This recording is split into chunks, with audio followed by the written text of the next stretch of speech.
Hi friends, good morning. This is Tulasi. Welcome to Tulasi vibes. అందరికీ మహాశివరాత్రి శుభాకాంక్షలండి.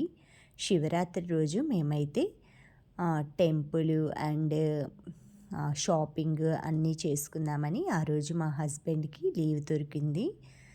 అందుకే మేము బయలుదేరి వెళ్తున్నాము.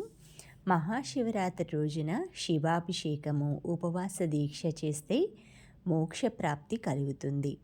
ఈ ద్వాదశ జ్యోతిర్లింగ స్తోత్రాలు ప్రతిరోజు కూడా ఉదయం సాయంత్రం పఠించిన వారికి సకల పాపములు నశించి అష్టైశ్వర్యాలు, ఆయురారోగ్యాలు, సర్వసిద్ధులు, సకల శుభాలు కలుగుతాయి అని మనకి ఈ ఈశ్వరుడికి నమ్ముకుంటే ప్రతి ఒక్కరిని కూడా అండి మనకి చిన్న చీమ బారి నుంచి కూడా ఈశ్వరుడు రక్షిస్తాడు.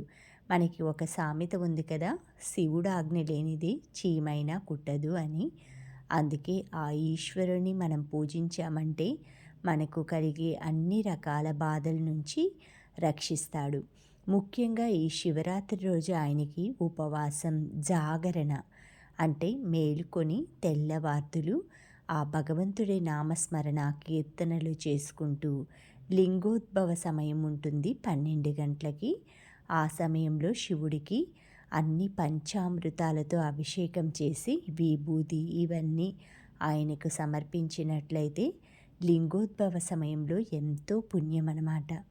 ఈ విధంగా మనం జపమాలలు, ఆ శివకీర్తనలు చదువుకుంటూ అందరూ ఫ్రెండ్స్, మనకి ఇరుగు పొరుగు వాళ్ళు అందరూ కలిపి ఒకచోట సమావేశమై రకరకాల అంత్యాక్షరణలు, భజనలు, ఆ భగవంతుడి సన్నిధిలో ఉపవాసం అంటే అండి మనకి ఇక్కడ మనకి పరమశివుడి దగ్గరికి వచ్చేసరికి ఆ దేవుడి ఆధీనంలో ఉపవాసం అంటే అంటే దేవుడికి సమీపంలో, ఆసం అంటే అక్కడ ఆయనకి ఆ సమీపంలో ఉండి ఆయన్ని సేవించటం అన్నమాట. దీన్నే ఉపవాసం అంటారు. ఆ దేవుడి యొక్క సన్నిధిలో దగ్గరగా ఉండి ఆ భగవంతుడికి నామస్మరణ చేయటం అన్నమాట.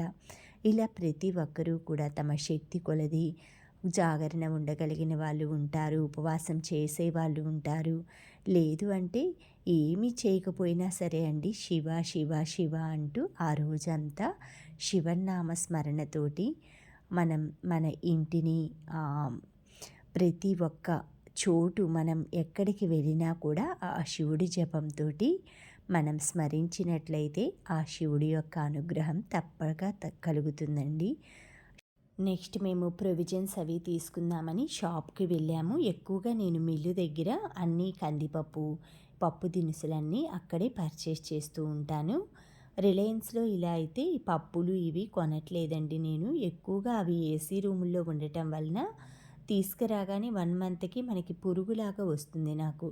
నేను ఎప్పుడూ కూడా ఇయర్లీ వన్సే ప్రొవిజన్స్, ఈ కందిపప్పు, మినప్పప్పు ఇలాంటివన్నీ మామూలుగా 10 కేజీస్ 15 కేజీస్ అలా కొనేసి స్టోర్ చేసుకుంటాను. కందిపప్పు వచ్చేసి 115 ఉందండి కిలో, మినప్పప్పు 130 ఉంది. పల్లీలు అవి అయితే 110 రూపీస్ ఒక రకం, 120 ఒక రకం అలా ఉన్నాయి. ప్రొవిజన్స్ తీసుకున్నాక రిలయన్స్ మార్ట్స్కి వెళ్ళాము. అక్కడ ప్రొవిజన్స్ అక్కడ ఉండేవి కొన్ని ఉంటాయండి. మిల్లు దగ్గర ఓన్లీ పప్పు దినుసులు ఇలాంటివి, దేవుడు పూజకి సంబంధించిన సామాగ్రి ఇలాంటివి ఉంటాయి. అవన్నీ షాపింగ్ అది చేసుకొని మేము రిటర్న్ అయితే ఇంటికి బయలుదేరామండి. ఇలా శివరాత్రి రోజైతే సింపుల్గా అలా షాపింగ్, టెంపుల్స్ ఇలా చూసుకొని మా శివరాత్రి రోజైతే ఇలా గడిపామండి.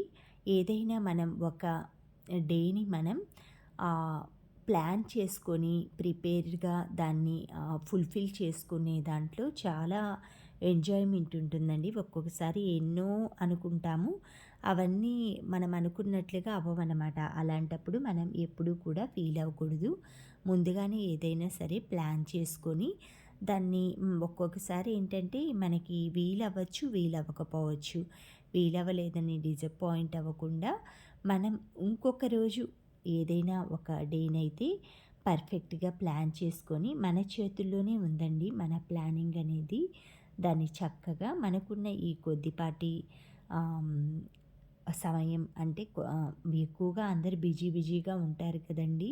ఈ దొరికిన కొంచెం సమయమైనా ఇలాంటివి ఎక్కువగా శివరాత్రి ఇలాంటివన్నీ లేడీస్ ఎక్కువగా ఎప్పుడూ తీసుకెళ్ళమనకపోయినా కూడా శివరాత్రి రోజు ఇలాంటి ముఖ్యమైన పర్వదినాల్లో అడుగుతారనమాట. ఏవండీ ఈ టెంపుల్‌కి తీసుకెళ్ళండి, అక్కడికి వెళ్దాం, ఇక్కడికి వెళ్దామని.